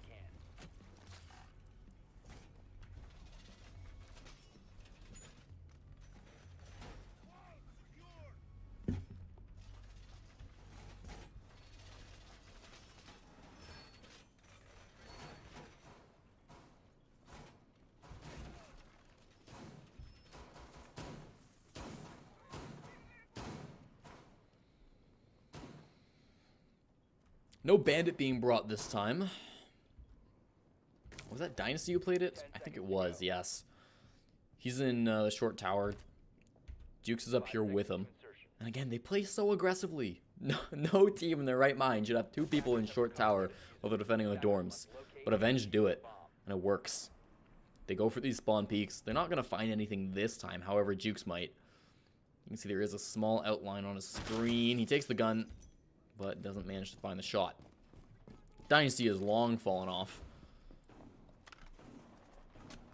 He retreat back towards a safer position. Back towards 6. Back towards the anchors who are sitting on site. And they don't want to die because the last couple of rounds, Dynasty has played it a little bit dumb. He's died in positions where he hasn't really needed to. And so I think he's going to wanted to play this a little bit safer. He did go for a spawn peak, so maybe not. But I hope that he doesn't throw his life away again this round, because that could start to get bad. We could start to see some momentum building for Spaghetti Monsters should he feed an early kill one more time. He's playing the ACOG, though. He wants to. Aim at the front door. That is Lantern, who's just charging towards it. He's hiding behind the van at the moment. He's got this drone. He needs to find this dock before he finds him. Oh, and he's going up the stairs. Yep, finally somebody finds him. Dynasty falls off. Lantern Man's life gets saved. And they're going to be okay. Again, though, that's a lot of time. You're a minute 30. You're half the way into this round. And you've done nothing. Are you even in the building yet? Alright, I guess some is. They're not close to site, though. Kilo's and Armory, certainly the closest member on their team. And they do have a couple of drones in. Honestly, with the way these roamers have started to fall off, it hasn't been a terrible start to this round. Like, this is still playing slow, but I don't think it's playing all that badly. But they need to start moving. Dynasty not aware of where those shots were coming from. Doesn't realize that it's actually upstairs. Or at least not garage that those bullets are charging towards them at. Six is trying to find these guys. Okay, it is going to be Spartan in the garage now, and he's in a bad spot because Dynasty's got the ACOG, and he is trained on that doorway. So ready for somebody to be playing in there, and he shuts him down very nice and easy. No more Maverick on the field for Spaghetti Monsters, and with 35 seconds, this is starting to get a little bit worrying. They don't have the player advantage anymore. They definitely don't have the positioning advantage, but Kilo gonna down one player, gets pushed, doesn't expect this huge aggression coming out from Jux, and it'll be Jukes who comes out on top, getting the kill on a Kilo, notably getting buffed up by his doc. We've seen them do that multiple times where the doc will buff somebody else up, but might have to lose his life because he's not choosing to buff himself. Lantern with a headshot. Lemon gets another one. This is not over yet, but they have 10 seconds and they need to start going right now. They need to get this planted. Lantern Man coming in through the smoke, planting right out in the open, but under the cover of smoke, this might be enough to get it down. Someone's gonna get the melee kill. He goes for another one. Some 2 melees. At least only 6 left alive. He's in the 1-on-2 and the plant goes down. Some with the knife. That's all he needs. Time will tick down. 6 needs to get this disabled. Where are these defenders playing? Lantern in the kids' dorms and outside the building on the roof. That's some. We'll leave it up to 6. Out with the heartbeat scanner, gathering the information. Half of that time ticked down. 45 seconds overall. Means we're down to about 40, maybe 30 now. Working his way forward. He doesn't necessarily know where that diffuser is. Trying to challenge that big window, but runs right into Lantern, who is watching the doorway. Spaghetti Monsters, another one on the board for them. And they gotta be feeling good after that one.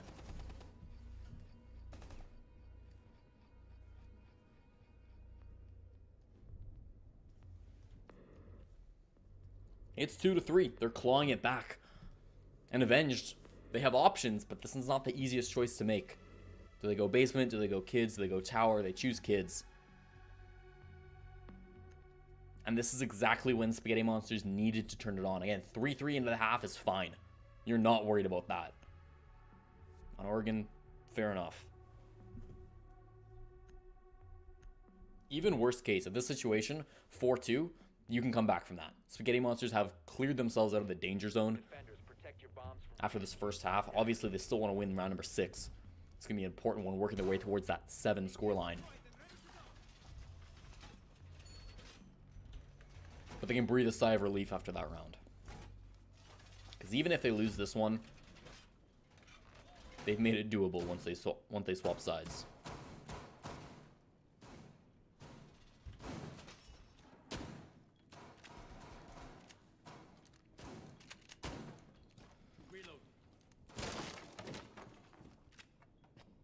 It seems like these aggressive plays have started to not work for Avenged. I mean, we'll take a look at the scoreboard, because I don't think I've seen this yet. If you look at Avenged, they're not popping off the same way they used to. I mean, 6 is still top fragging, Dynasty is still next, but they're not huge numbers. Especially when you see that Sum is the top fragger in the server. He's the support player for Spaghetti Monsters. You know, he's been playing Capitao. He has not been playing the operators that tend to get a lot of kills. Right? And if you contrast that with Kilo, who's 0-4, the only person dropping a donut in the server. It's a bit of a role reversal, but whatever works. I mean, it doesn't matter in the end who's getting the kills as long as it's happening for your team.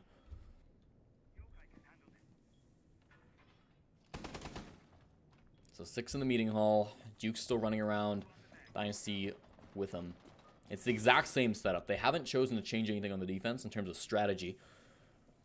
Keeping 3 guys running around the first floor and waste that time for the attackers. Spaghetti Monsters cannot feel safe until they clear out those guys on the top floor, and they're having a lot of trouble clearing them out. However, if they do clear them out, if they come out with a player advantage, at that point, Avenged are relying on whoever survived on your roam to clutch it, and that's not going to be a consistent way to win rounds. Lemon on the IQ, trying to find the pulse. Currently 6 on the cameras, so he can still be found. He's got LoJax droning for him, though. And we've seen LoJax do a great job helping out the roamers. He's gonna spot the Capitao, disorientate him for just a moment. Some now trying to get that drone kill, but can't quite do it. LoJax will skirt out of the way.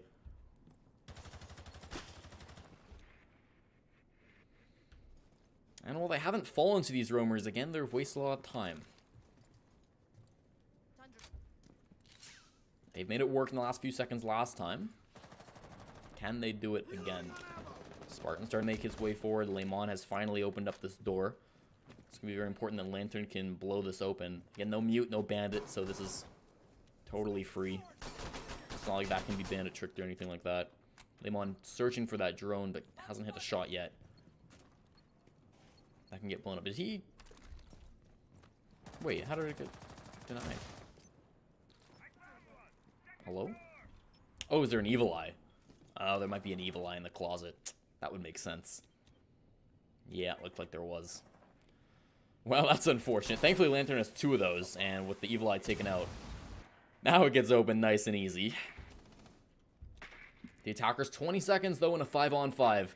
It's going to have to be chaotic. They're going to need to win this last second push. It's going to come all down last few seconds. And who wins these gunfights? What are the roamers going to do when they come up for their flanks? Lantern going to be the first casualty. Squid takes them down. Very powerful gun being used by the Maverick. Now, coming in, taking out that first floor. 3-on-4. Now the plant's going down from Kilo. Again, usually the fragging operator. But what a C4 from 6. Takes down Kilo and Lemon. Avenged take round number 6. It's 4-2 going into the half swap. Spaghetti Monsters are asking for a rehost.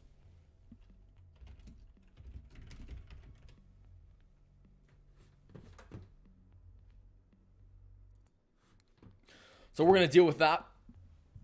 But a thrilling conclusion.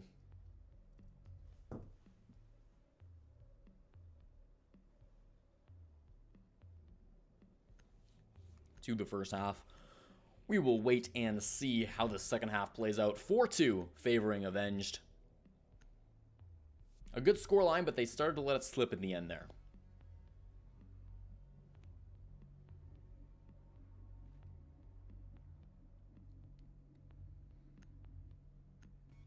I don't know how long Spaghetti Monsters were having issues. Hopefully just for that one round. They said it was just a sound bug.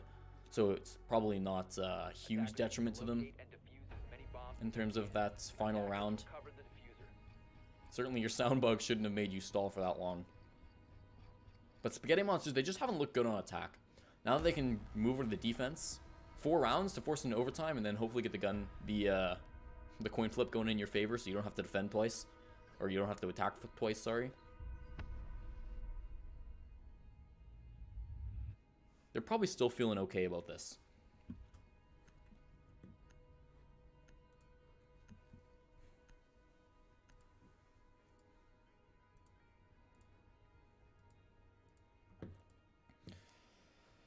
So, please give me a minute as I reset up this match. I won't throw it to music because we're going to do this as fast as we can. Playing on Oregon, we've got some bands. It was Ying, Glaz, Smoke Mira.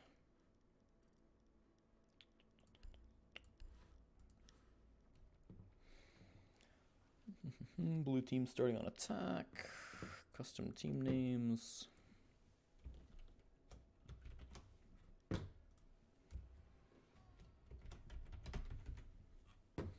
We've played 1, 2, 3, 4, 5, 6 rounds. It was orange, orange, orange, blue, blue.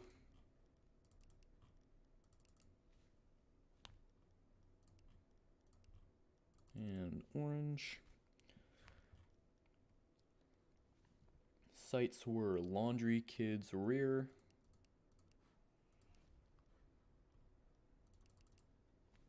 And then laundry, kids, kids.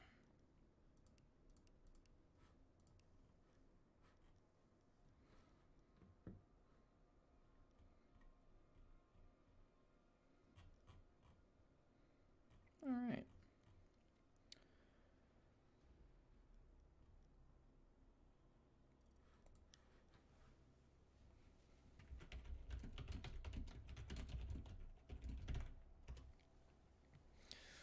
So we'll just let the rest of the Spaghetti Monsters join back into the server. If you're just joining us... Okay, some's got to restart. If you're just joining us, we are in map number 2 of the Losers Top 12 in the North American Challenger League. Season number 9 Qualifier Playoffs. Avenged won the first map very convincingly. 7-1 was the scoreline. They currently lead 4-2 on Oregon. As we are about to move into the half swap, Spaghetti Monsters will be transitioning over to the defense, and that's going to be a sigh of relief for them, because they have been looking really shaky on their attack. They, of course, won 2 rounds in this map, but only won 1 round on the last map.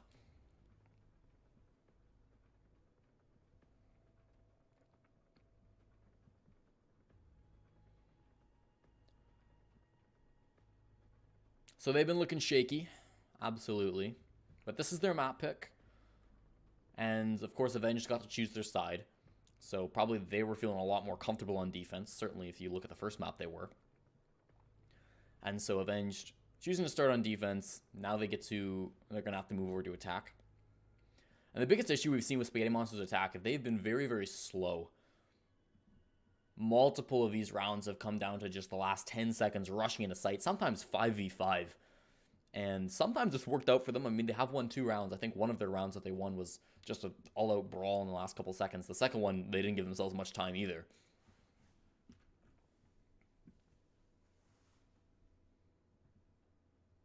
But we've got 10 in the server. As soon as Avenged let me know that they're ready, we will start it. All right. Round number 7 about to begin after this rehost. Spaghetti Monsters versus Avenged. Avenged lead this map, and they lead this series.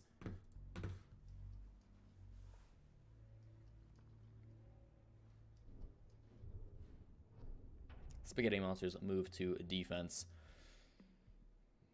And we'll see which site they want to go to. Could be kids, could be basements, and it's going to be kids, assuming they lock that in. Yep, with operators being chosen, that is going to be kids.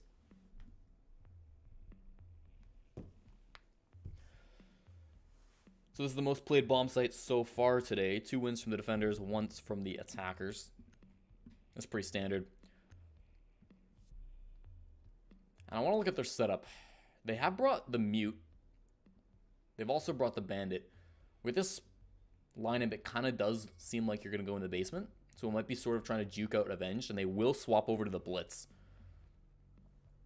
So because of that, they might be using Squid on Blitz just so that they can clear out roamers who they think might be up top when really they might be in the bottom. But Blitz attacking on the top floor is not a bad choice either. And with the way Squid played the Blitz yesterday, this is a force to be reckoned with.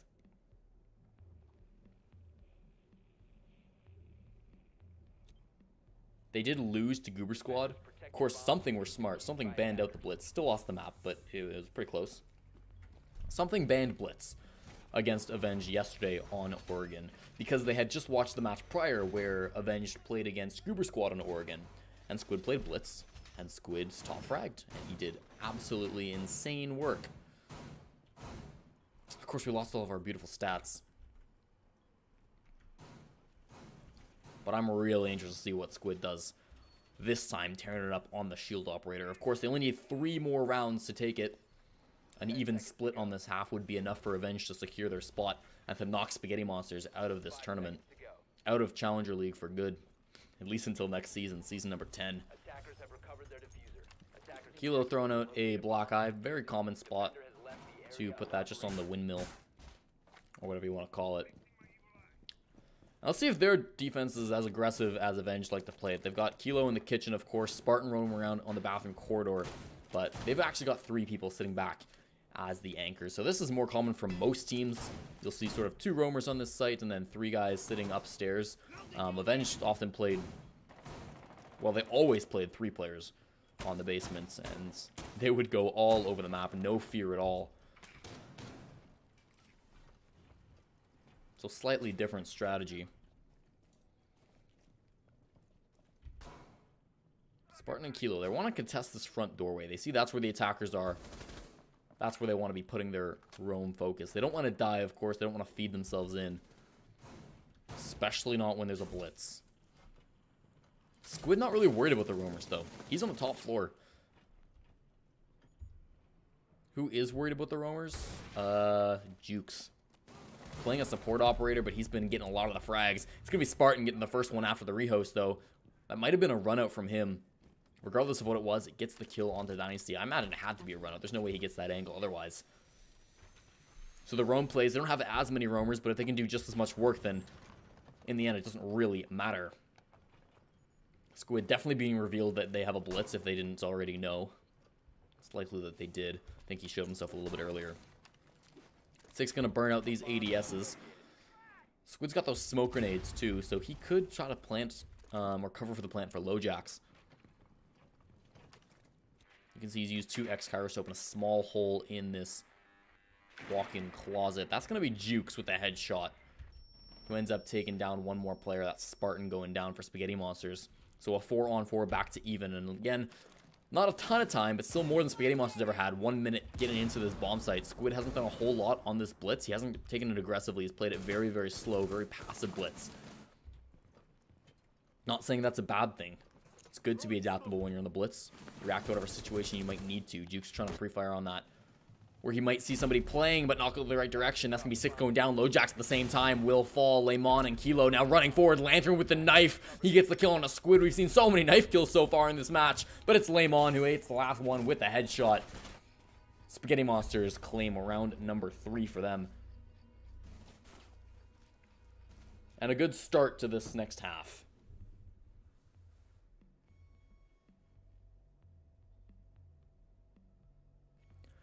Round number 8 coming up.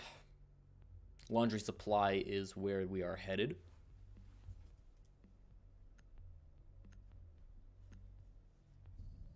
And I know it's early to call, but this is starting to look like it might be an overtime.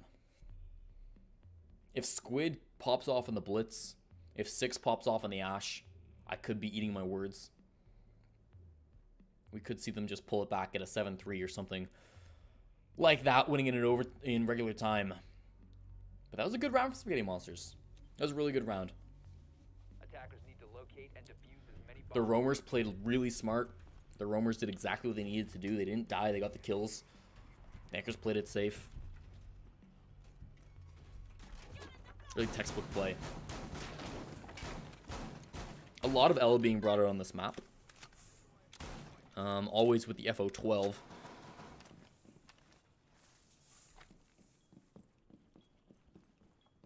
And definitely can be useful in the basement. Either you're playing by the stairs, which is sometimes you'll see the mute being played there instead, or if you're playing back sort of towards the east side, or the north side, sorry, in those maze of walls. That's where I want to say Lojax was playing before the half swap. But I'm more worried about where these aggressive players are at. Kilo's in the dining hall and Spartan's in meeting hall. So all the halls being controlled by the defenders. If their throat gets sore, they can rest easy. Lantern Man also actually in the meeting hall. So it's rare to see a Maestro get super aggressive like this. Probably he won't stay out here for too long. However, this is a little bit common. So him sitting in the tower makes a lot of sense. He can use that ACOG to put a lot of pressure on a meeting hall without necessarily threatening himself all that much. Doesn't be worried if there's some outside pressure onto tower. But with where the attackers are positioned, that doesn't look likely. At least not anytime soon. So Squid's going to be droning in. Finds a lot. Definitely going to call that into his team. And with the crossfires that you can set up inside a meeting hall, it's actually a great position to have, or a great time to have a lot of people playing around this meeting hall. Spartan, obviously the most direct player here. He's going to open up the hatch for Lantern should he need to use it. Spartan not afraid to get aggressive. This is good. Avenged played very aggressively on their defenses. I'm glad Spaghetti Monsters aren't afraid to do so as well. Backs off now, which is probably the right play.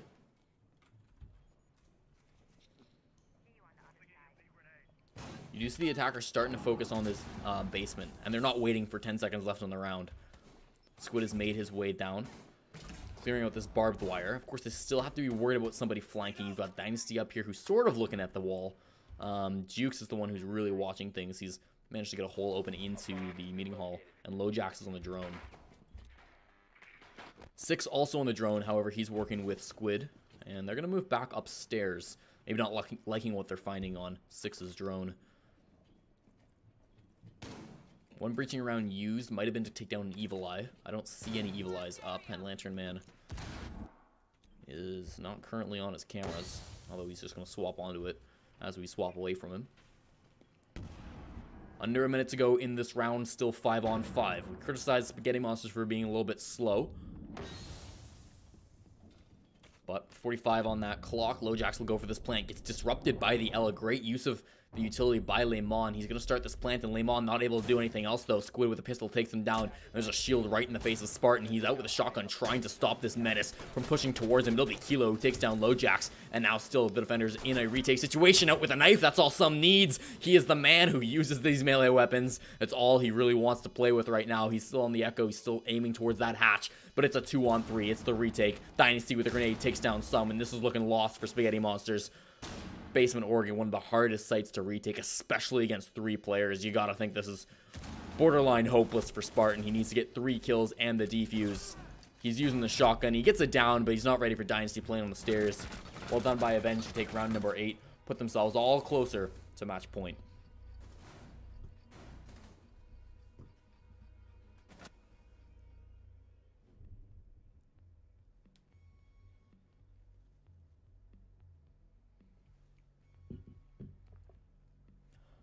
Back and forth rounds in the second half. Round number 9 coming up. 5-3, and again, they're going to be able to go back down to the basement. That's the advantage of being on defense. You can choose where you want to go.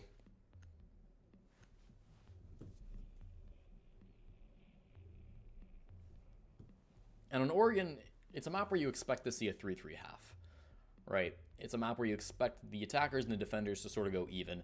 There are 2 bomb sites which are pretty equal for attackers and defenders. Maybe slightly defender-sided just because they get to choose which one they want to go to and when they want to go there. And there's 2 bomb sites, obviously, which are pretty attacker-favored. So oftentimes you'll see those 2 even bomb sites kind of go back and forth, slightly favoring the defenders, and then should you ever go to an off-site, usually that will go in favor of the attackers. And that tends to work out in sort of a 3-3 for attackers, defenders. Sometimes 4-2, which is what we saw today. So a 1-1 is the first 2 rounds in this half. Doesn't surprise me. Of course, Spaghetti Monsters cannot afford to give up more than 1 more.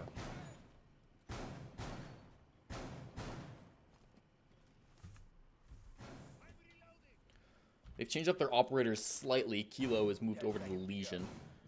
They've still brought the Ella. They've still brought their intel gathering operators. Again, with Smoke being one of the bans, both Maestro and Echo are left to be played. And that's a lot of utility. That's a lot of plant denial for Spaghetti Monsters. It does make it all the worse that Avenged got a plant onto the basement just last round, when you've got both of these great denial operators available to you. Stats in the second half.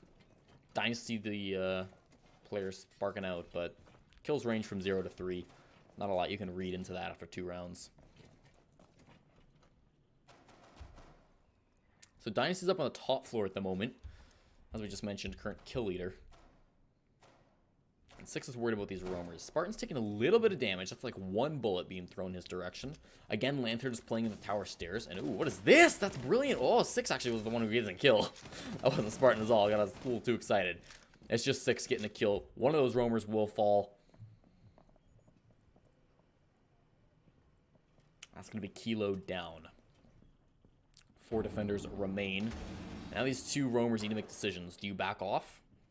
Do you expect the push to come in and play it safe? Or do you get extra aggressive to try to make something happen? Do you take the risky play or not? Right now they haven't really committed one way or the other. Lantern was going through that, I don't want to call it spawn peek, but peeking through the window.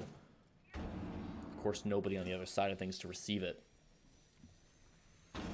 Spartan does still have a signal disruptor. Maybe could have stopped that had he placed that down earlier. His kitchen from being opened up, but probably doesn't want to risk his life to put that signal disruptor down. Minute 18. Attackers starting to drone to the bomb site, starting to do what they need to do to get in. Again, these anchors, ooh, actually in a great position. Some almost got ahead. If he'd been able to control that recoil just a little bit more, he likely would have found something. Bomb has been located. Lantern really needing to double task here. He's got to watch these flanks. He's got to watch these windows. Not that there's anybody really there. And he's also got to worry about these evil eyes if he needs to deny a plant. There is somebody being reset right on the stairs, and they're actually fully aware of that, but they don't capitalize off of it at all. Lemon loses his drone. I believe that was an Echo. An Echo drone. Crawling on the floor. It's going to be some. Peeks into the hatch. About to get flashed and doesn't quite get it fast enough. He's going to get down, and it's now a 3-on-5. No way that he gets picked back up. Actually, nope. Dynasty shuts it down. I was going to say if he can crawl back in, but he's not going to. Lantern Man also falls to Jukes. It's a 2-on-5. Just Lemon and Spartan. Spartan starts to get aggressive, but from the hatch, 6 will take him down. Lemon gets 1. He'll need 4 more. The ace clutch. All that important to get the second one from the FO12 on the staircase. He needs the defuse too, though, and from the hatch, it'll be Jukes who shuts him down. Avenged take round number 9, and they are on match point. Match point, series point, even.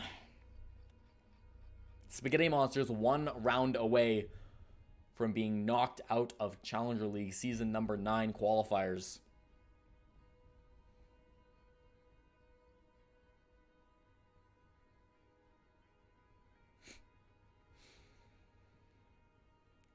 And that is the disadvantage to playing Ella.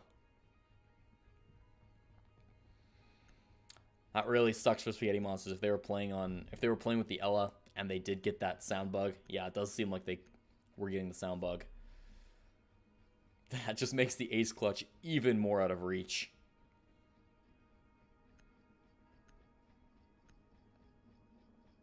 (6-3). Kids' dorms is going to be where they head this time. Defenders, protect your bombs from being defused by attackers. Of course, they were able to defend it last time they were here. That was round number 7. So maybe they'll be able to pull off the same thing this time.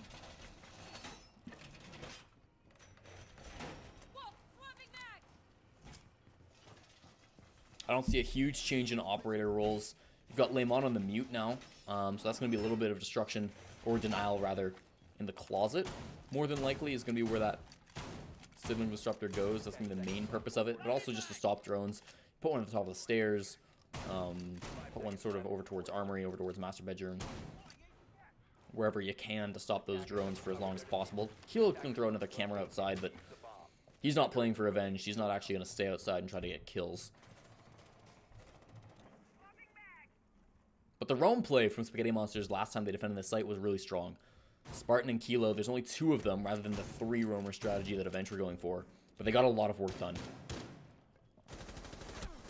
This time there's no blitz on the field, and Spartan loses a little bit of HP to start this round off. Deals a bit back to Dynasty as well. So pretty much an even trade, slightly favoring the attackers, but really not going to be something that comes into effect.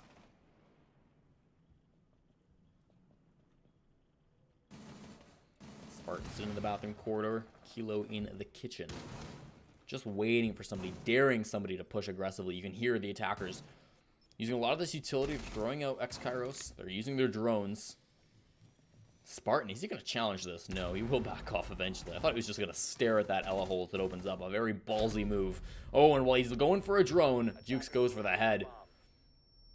Kilo will fall, and that's 1 roamer down. That was one of the key pieces for Spaghetti Monsters' defense, but they're not ready for the second one. Spartan catches 6 out of position. That's been the top fragger throughout this whole tournament for Avenged. The Ash now off the board, and another one. Great job by Spartan to be able to get that one out with a pistol. At 3K for Spartan. He needs to find 2 more for his team. Coming in clutch exactly when he needs to. It leaves just Lojax and Squid, the 2 support players for Spaghetti Monsters, finally shut down the menace that is Spartan, working their way up the staircase. Squid almost finds himself a second one. Lojax watching the other stairs. Squid quite annoyed with that camera, eventually takes it down, but it's a 2-on-3. It's impressive work so far from the roamer of Spaghetti Monsters, but it's not over yet.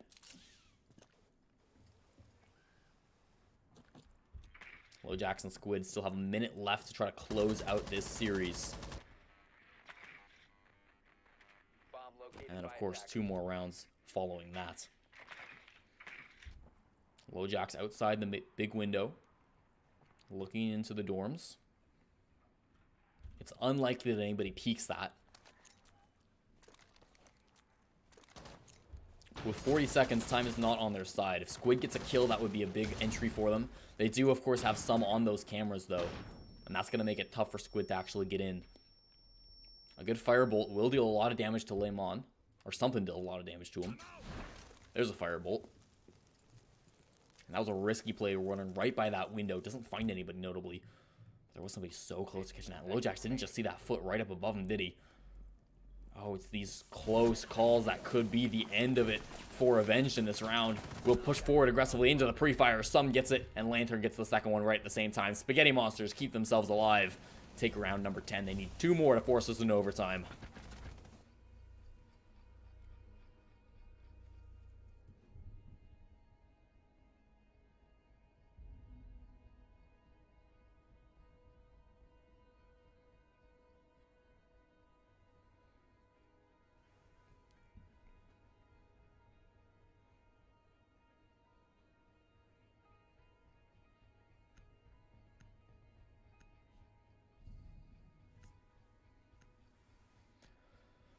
They're going to try basement again, and they've lost this bomb site twice.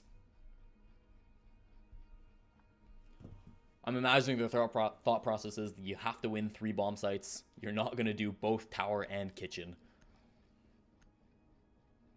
It's do or die for them. Defenders, protect your bombs from being defused It's just by worried attackers. because Avenged have looked so strong attacking on this bomb site. They got the plant down once. They basically got it the second time, too. And it doesn't look like there's any adaptation coming up from Spaghetti Monsters. It's the exact same lineup they've been playing with. They have Lemon on the Ella. They've got both the Maestro and Echo being played out. And I think it's a strong lineup. Don't get me wrong. You know, you've got good operators being played. Spartan on the Mutes, a very common operator on this bomb site. Ella being played, not common, but I think it works for this bomb site. Maestro and Echo, if you can take both, a lot of times you should be taking both, especially when you're in the basement of a 5 map. seconds to go. Perhaps it'll be a difference in positioning from the roamers. It looks like it will be. The lineup stays the same, but this time Kilo and Spartan are trying to take a lot more top floor control. They're in the dorms, they're in the attic. They might be playing over towards the tower as well, and certainly Lantern is going to want to be able to hold on to that position.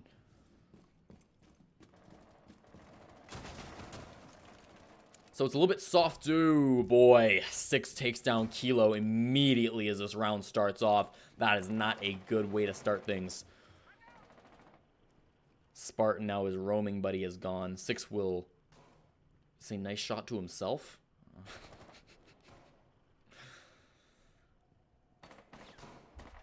Doesn't feel good if you're Spaghetti Monsters. Still in it, though, of course.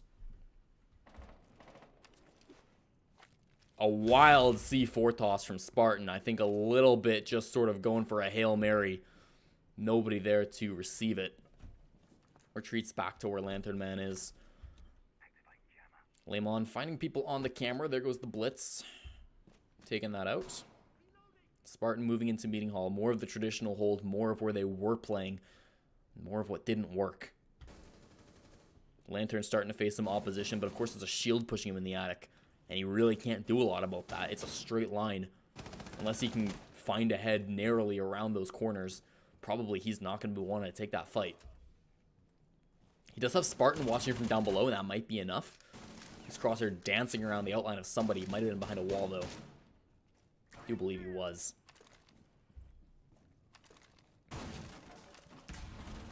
Anchor, or Spartan, very well making his presence known. He's not trying to be sneaky about it. Just waste a little bit more time. And Some has been down in the basement. I think he'll be picked back up. I don't think he's in any real trouble here. I was likely just a frag grenade from Dynasty. And so they're not even going to know what they just managed to get. But these attackers, they've taken a lot of damage. Whatever that may be, they're all the way in. Lantern's going to take down Dynasty. Juke's getting another kill as well. Squid getting the kill on a Lemon. LoJax down to the ground from Lantern. It's a 2-on-3. 2 defenders left alive for Spaghetti Monsters trying to save this round, save this matchup. Spartan takes down Jukes, and we're all in an even scoreline. One of these is the Blitz of Squid. He runs forward and an easy knife kill onto Lantern. It leaves it all on Spartan. The 1-on-2, 35 seconds, just needs to deny this plant. It's not going to be easy. Not a lot of health being played by AVG. Fully HP from Spaghetti Monsters Spartan. They don't know where he is either. He's got the element of surprise. However, does he really? He makes so much noise. 6 gets the kill. Avenged will take this 2 maps. Nice and simple. Just like that, they keep themselves alive. Move on to the top 8 in this tournament. Spaghetti Monsters drop down. Not a powerful showing from them. Gotta feel disappointed after that one. They played a lot better on Oregon, don't get me wrong, and they had some really unfortunate sound bugs. I guess that's just the price you pay by playing Ella. It really sucks, but, well, I guess that's what it is. 2-0, Avenged take it over Spaghetti Monsters. Ladies and gentlemen, that has been Lower's Top 12 in the North American Challenger League Season number 9 Qualifier Playoffs. Thank you so much for watching. I'll get some music. If you like what you see, go ahead and hit that follow button. We will be doing even more casts like this throughout the following week. And in the future, who knows what might come up on this channel. If you're not already watching the multi-stream, you should be. Type !multi. You can check out all the other casters who are currently live casting these tournaments. My match was pretty quick, so I'm imagining that they are likely still going and casting their matches. I think Super, TDS, and Chris, I want to say, are casting. I don't know. Hit !multi. Find out. That's going to be it for me, though. Twitter's in the top left if you are interested in that. Otherwise, kick with some music. And I'll see you next time. Thanks for watching. Bye-bye.